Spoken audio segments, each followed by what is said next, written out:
શું તમારે પણ બટેટા વડા બનાવવા છે પણ બહાર જેવો સ્વાદ આવતો નથી? તો લગ્ન પ્રસંગમાં બને તેવા જ બટેટા વડા બનાવવા માટે સ્પેશિયલ મસાલો બનાવવાનો છે.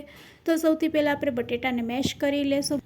હવે આખા ધાણા, વરિયાળી અને મરીને શેકી લેશું. પછી ગેસની ફ્લેમ બંધ કરી તલ નાખીને તે મિક્સર જારમાં લઈ લેશું. મરચું, હિંગ, સંચર પાવડર, આમચૂર પાવડર, ધાણા જીરું પાવડર નાખી ખાંડ નાખીને મસાલો તૈયાર કરીશું. પૌવા પલાળી દેશું અને સિંગદાણાનો ભૂકો તૈયાર કરી લેશું. પૌવામાં બધી વસ્તુ આપણે એડ કરીશું. પછી તેમાં મરચાં, આદુની પેસ્ટ એડ કરીશું. જરૂર લાગે તો ગરમ મસાલો વધારે એડ કરવાનું, સ્વાદ મુજબ મીઠું નાખવાનું.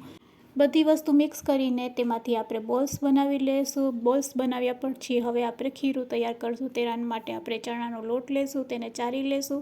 તેમાં 3 ચમચી ચોખાનો લોટ નાખશું.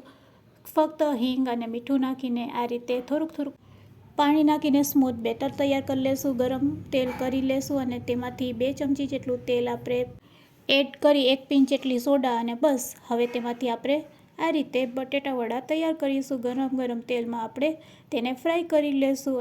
મસાલેદાર બટેટા વડા તૈયાર છે. તમે પણ બનાવજો અને હા, પેજને જરૂરથી ફોલો કરી લેજો.